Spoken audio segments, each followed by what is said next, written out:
Hi friends, this is Lokesh from LK Cat Camp Tamil. So நம்ம இன்றைக்கி என்ன பார்க்க போகிறோன்னா எஸ்பிசியில் ஒரு ப்ராசஸை எப்படி கண்ட்ரோல் பண்ணுறது அப்படின்றது தான் இன்றைக்கி நம்ம பார்க்க போகிறோம். ஓகேங்களா? ஸோ இந்த இடத்துல அடுத்தடுத்து இந்த பிபிடியில் என்ன பார்க்க போகிறோம் அப்படின்ற சீக்வன்ஸ் இருக்குது. இதை நோட் பண்ணிக்கோங்க. தென் அடுத்தடுத்த சீக்வன்ஸையும் மறக்காமல் நோட் பண்ணி வச்சுக்கோங்க. அப்போ தான் உங்களுக்கு டவுட் வர சொல்லலாம், நீங்கள் எடுத்து இதை பார்க்க முடியும். ஸோ ஃபஸ்ட் திங் என்னென்னா கஸ்டமர் ஸ்பெசிஃபிகேஷன். ஒரு டைமென்ஷன் இருக்குன்னா அந்த டைமென்ஷனை ஒன்று கண்ட்ரோல் பிளான் மூலமாகவோ அல்லது எஸ்பிசி மூலமாகவோ மானிட்டர் பண்ண சொல்லுவாங்க. இது ஒரு கஸ்டமரோட ரெக்குவயர்மெண்ட்டாக இருக்கும். ஸோ இந்த இடத்துல கஸ்டமர் எதை மானிட்டர் பண்ண சொல்கிறாங்கன்னா, ஒரு மெட்டல் ரிங்கு 33 மீட்டர் ஒரு அவுட்டர் டயா இருக்கிற ரிங்கை என்ன ஸ்பெசிஃபிகேஷனில் மெயின்டைன் பண்ண சொல்கிறாங்கன்னா ±0.2 mm மெயின்டைன் பண்ண சொல்கிறாங்க. ஓகேங்களா? ஸோ இப்போது இதுதான் customer specification. So customer specification limit கொடுத்துட்டாங்க ±0.2. ஸோ லோயர் ஸ்பெசிஃபிகேஷன் லிமிட்டில் என்ன இருக்குன்னா -0.2னா 32.8. ஸோ அப்பர் ஸ்பெசிஃபிகேஷன் லிமிட்டில் 33.2. ஸோ நெக்ஸ்ட் என்னென்னா அப்பர் ஸ்பெசிஃபிகேஷன் லிமிட்னா என்ன, லோயர் ஸ்பெசிஃபிகேஷன் லிமிட்னா என்னன்றது இந்த இமேஜில் உங்களுக்கு தெளிவாக புரியும். ஸோ அப்பர் ஸ்பெசிஃபிகேஷன் லிமிட்னா மேக்ஸிமம் லிமிட், லோயர் ஸ்பெசிஃபிகேஷன் லிமிட்னா minimum limit. Then target mean X double பார்னு சொல்லுவாங்க. இந்த சென்டர் லொக்கேஷனை XD பார்னா X டபுள் பார்னு அர்த்தம். So voice of customer. So throughout from lower specification பேண்ட்லேருந்து அப்பர் ஸ்பெசிஃபிகேஷன் பேண்ட் வரைக்கும் இருக்குது வாய்ஸ் ஆஃப் கஸ்டமர்.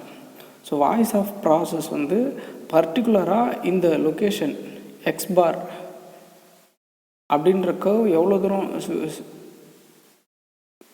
ஸ்ப்ரெட்டாக இருக்கோ அதுதான் வாய்ஸ் ஆஃப் ப்ராசஸ்ன்னு சொல்லுவாங்க. ஓகேங்களா? ப்ளஸ் ஆர் மைனஸில் எவ்வளோ தூரம் ஸ்ப்ரெட்டாக இருக்கோ அதுதான் ப்ராசஸ் ஸ்ப்ரெட். தென் இது 2 பாதியாக பிரிக்கப்பட்டிருக்கும். ஒன்று -3 சிக்மா, ஒன்று +3 சிக்மா. இந்த எக்ஸ் டபுள் பார்ன்றது தான் கஸ்டமர் ஸ்பெசிஃபிகேஷன். அதுதான் 33. ஓகேங்களா? -3ல் வர சொல்ல என்னென்னா towards lower specification point 32.8 lower, upper 33.2. ஓகேங்களா? ஸோ நெக்ஸ்ட் பார்ப்போம். ஸோ இதை வச்சு நான் ஒரு கால்குலேஷன் போட்டிருக்கேன். கிட்டத்தட்ட ஒரு 25 பார்ட் 5 செட்டாக எடுக்கிறோம். ஆர் ஒரு 5 டே ஒரு நாளைக்கு 25 பார்ட் ப்ரொடியூஸ் பண்ண முடியுதுன்னா ஒரு 5 நாளைக்கு நம்ம ப்ரொடக்ஷன் பண்ணுறோம். ஸோ 5 நாளைக்கு அப்புறம் இதோட ஆவரேஜ் இருக்கிறோம். எவ்ரி இண்டிவிஜுவலுக்கான ஆவரேஜும் அந்தந்த பார்ட்டு கீழே இருக்கும். ஓகேங்களா? அந்தந்த டைமென்ஷன் கீழே இருக்கும். இப்போ ஃபஸ்ட் திங் பார்த்திங்கன்னா ஆவரேஜ் வெறும் X பார் தான் இருக்கும். தென் ரேஞ்சுனா உங்களுக்கு தெரியும். ரேஞ்சுனா மேக்ஸிமம் மைனஸ் மினிமம், அதுதான் ரேஞ்ச் டு த பர்டிகுலர் ஒன்னில் மட்டும் நீங்கள் டிஃபைன் பண்ணுறப்ப. ஆவரேஜ்னால் அந்த 5த்தையும் கால்குலேட் பண்ணி தென் 5ஆல் டிவைடட் பண்ணுறோம். ஓகேங்களா? இதான் ஆவரேஜ். ஆனால் நமக்கு என்ன தேவைன்னா average of average, X double bar XD பார்னு போட்டிருக்கோம் பாருங்கள். ஆவரேஜ் ஆஃப் ஆவரேஜ் தான் தேவை. ஸோ கீழே இருக்கிற எல்லா ஆவரேஜையும் 25 ஆவரேஜையும் கூட்டி 25ஆல் டிவைட் பண்ணிட்டீங்கன்னா உங்களுக்கு ஆவரேஜ் ஆஃப் ஆவரேஜ் கிடச்சிரும். So average of range R bar. ஓகேங்களா? ஸோ ஆர் பார்ன்றது இந்த ரேஞ்செலாம் டிஃப்ரென்ஸ் எல்லாத்தையும் கூட்டி டிவைடட் பை 25 பண்ணிங்கன்னா எவ்வளோ நீங்கள் எடுக்கிறீங்களோ, இன்கேஸ் சம்டைம்ஸ் நீங்கள் 10 கூட எடுக்கலாம். சம்டைம்ஸ் நீங்கள் மினிமம் சாம்பிள் 10 எடுக்கணும். ஓகேங்களா? நீங்கள் இதில் வேரியேஷன் இருக்கலாம், 20 அந்த மாதிரி இருக்கலாம். So constant D2 and C4 அந்த மாதிரி இருக்குது. தற்போதைக்கு நம்ம வந்து சப்குரூப் வந்து 5 தான் எடுத்திருக்கோம். ஸோ 5க்கு வந்து இதுதான் கான்ஸ்டன்ட். மேக்ஸிமம் எல்லா கம்பெனிலையும் D2ன்ற கான்ஸ்டன்ட் தான் மெயின்டைன் பண்ணுவாங்க. இன்னும் ப்ராசஸ் நமக்கு தெளிவாக வரணும், சம் அதர் சார்ட்டில் நான் வேறு மாதிரி ரெப்ரசன்ட் பண்ணணும் அப்படின்றப்போ கான்ஸ்டன்ட் மாற்றுவாங்க. சாம்பிளிங் சைஸை பொறுத்து மாறும். ஓகேங்களா? ஸோ அந்த சார்ட்டை பற்றி நம்ம தெளிவாக பார்க்குறப்ப அதையும் பார்த்துருவோம். So constant D2 = 2.326. ஓகேங்களா? ஸோ சிக்மான்றது தான் standard deviation. So R bar divided by D2 நமக்கு R bar கிடச்சிருச்சு. தென் கான்ஸ்டன்ட்டும் கிடச்சிருச்சு. ஸோ ஸ்டாண்டர்ட் டீவியேஷனும் இங்கே கண்டுபிடிச்சிட்டோம். சரிங்களா? ஸோ இதிலேருந்து இந்த வேல்யூலாம் நமக்கு கிடச்சிதுன்னா நம்ம டைரெக்டாக வந்து ப்ராசஸ் கேப்பபிலிட்டியை கண்டுபிடிச்சிடலாம். இதுதான் ப்ராசஸ் கேப்பபிலிட்டிக்கான ஃபார்முலா. ஸோ ப்ராசஸ் கேப்பபிலிட்டி அப்படின்னா voice of customer divided by voice of process. ஓகேங்களா? ஸ்டாண்டர்ட் டீவியேஷன் இங்கே கீழே கொடுத்துருக்கேன். ஓகேங்களா? ஸோ அப்பர் ஸ்பெசிஃபிகேஷன் லிமிட் உங்களுக்கு தெரியும், மைனஸ் லோயர் ஸ்பெசிஃபிகேஷன் லிமிட் தெரியும். ஸோ × 6 ஸ்டாண்டர்ட் டீவியேஷன் இங்கே கேல்குலேட் பண்ணியாச்சு 0.4. ஸோ நமக்கு வந்து ப்ராசஸ் 1.58. ஓகேங்களா? So process 1.58. இப்போ என்னென்னா கண்டிஷன்ஸை பாருங்கள். ஹையர் சிபினா better, when CP increase process spread decrease ஆகும். அதாவது அந்த கர்வ் வந்து இன்னும் நியர்பையில் வந்துடும். ஓகேங்களா? When CP1 means voice of customer and voice of process is having same. ரெண்டுமே சேமாக இருக்கும். வாய்ஸ் ஆஃப் கஸ்டமரும் வாய்ஸ் ஆஃப் சிக்ஸ் சிக்மாவும் ஒன்றுன்றப்போ கம்ப்ளீட்டாக அந்த அப்பர் ஸ்பெசிஃபிகேஷன் லிமிட்டையும் லோவர் ஸ்பெசிஃபிகேஷன் லிமிட்டையும் அந்த கர்வ் டச் பண்ணுறோன்னு அர்த்தம். ஓகேங்களா?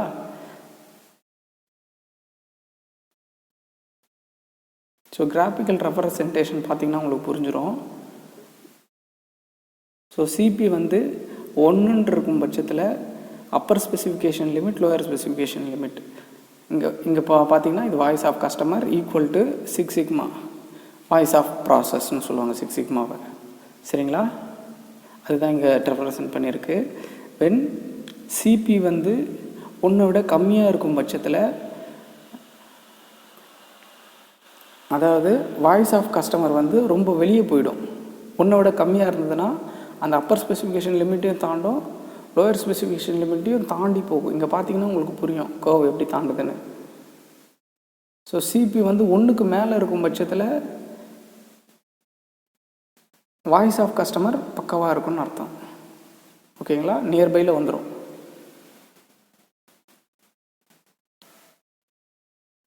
சரிங்களா?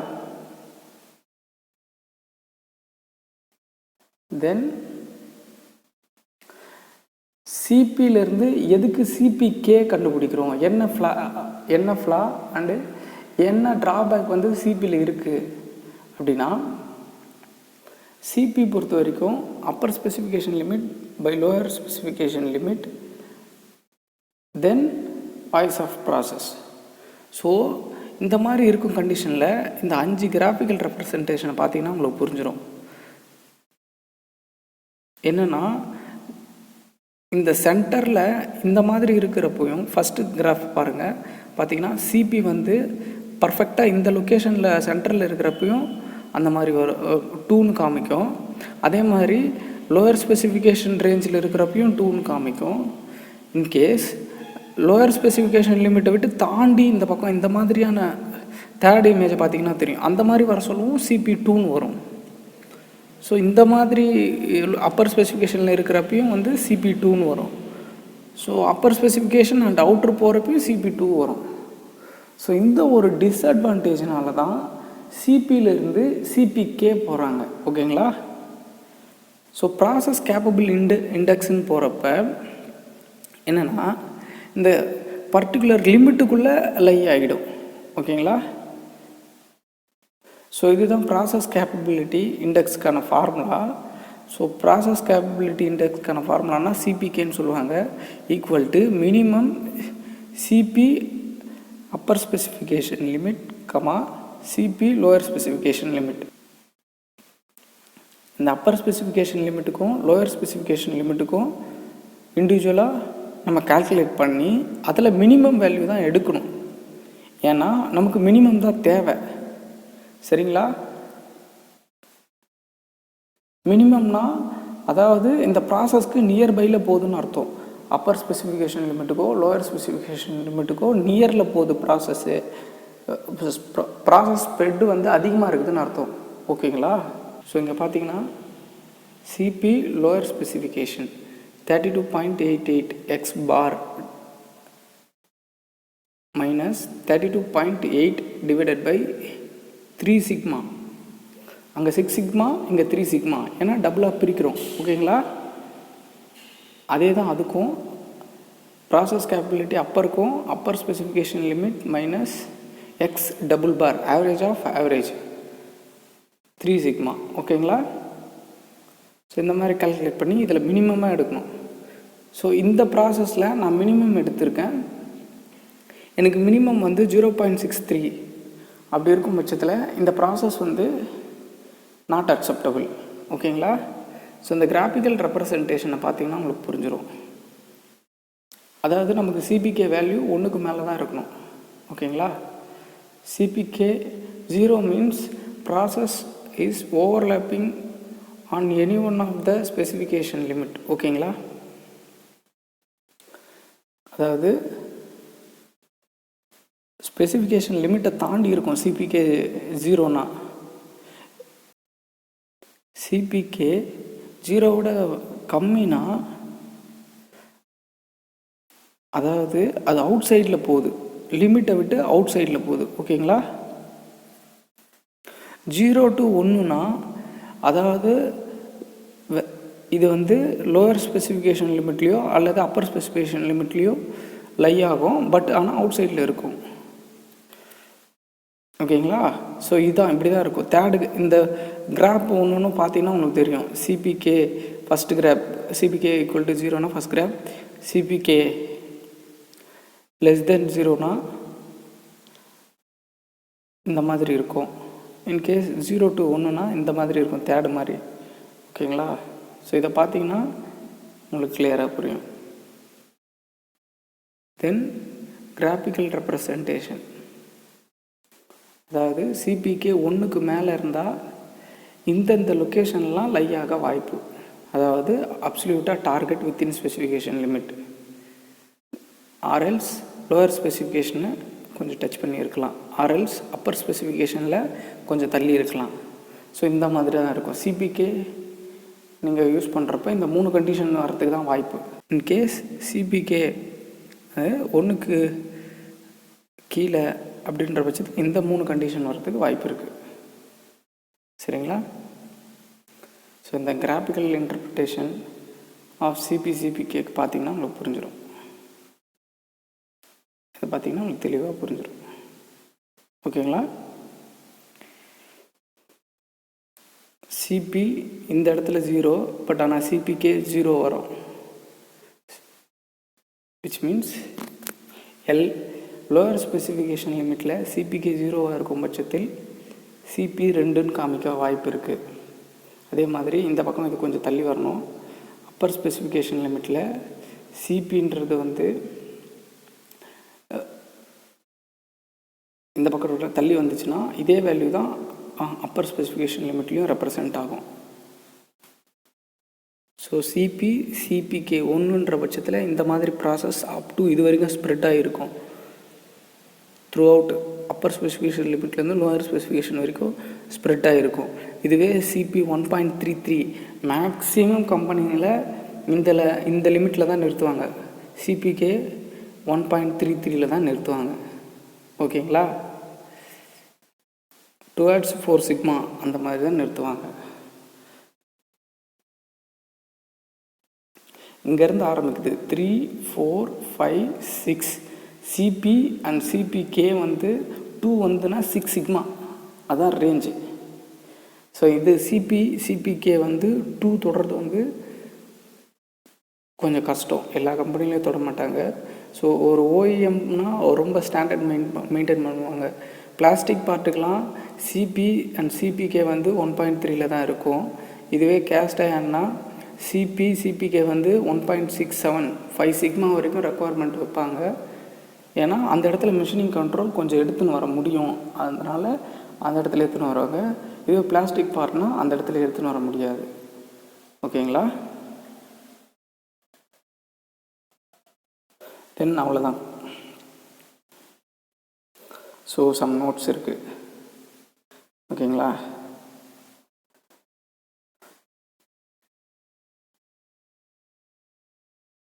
ஸோ இந்த வீடியோ உங்களுக்கு பிடிச்சிருந்துன்னா உங்கள் ஃப்ரெண்ட்ஸுக்கு ஷேர் பண்ணுங்கள். மறக்காமல் சேனலை சப்ஸ்கிரைப் பண்ணி பெல் ஐக்கானை கிளிக் பண்ணுங்கள். அப்போ தான் நான் போடுற வீடியோ உங்களுக்கு உடனுக்குடன் வரும்.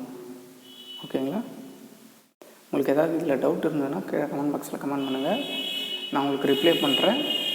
ஆர்எல்ஸ் மெயில் ஐடிக்கு கீழே கொடுத்துருக்கேன், மெயில் பண்ணுங்கள். இது தொடர்பாக உங்களுக்கு இது தொடர்பாக நான் உங்களுக்கு மோர் கிளாரிஃபிகேஷன் தரேன். தேங்க்யூ.